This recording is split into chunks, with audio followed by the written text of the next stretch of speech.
folgen die weiteren eingetragenen Redner und es beginnt Herr Kollege Kelly für eine Minute. The revised regulations here regarding OLAF are all about giving it the necessary tools to be more effective in trying to combat fraud.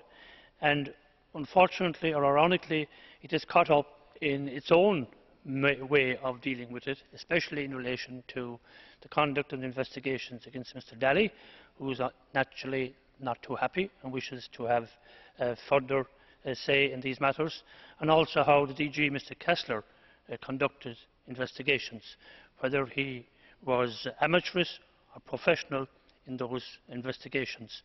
But it all bears talking and reflection that the reforms are necessary, and I think the strengthening of OLAF is something that we can be pleased about, especially in relation to a better definition of fraud, protection of whistleblowers, increased information exchange between OLAF and Member States, exchange between Parliament and OLAF, and finally a strengthening of the Supervisory Committee. Thank you very much.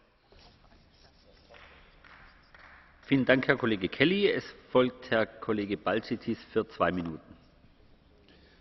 Ačiū labai, pirmininkė, gerbiamas komisijos nary. Pirmiausia, norėčiau padėkoti poniai Ingeborg Gressler už jos iš tikrųjų milžinišką darbą ir įdėtas pastangas siekiant stiprinti Europos kovos su sukčiavimu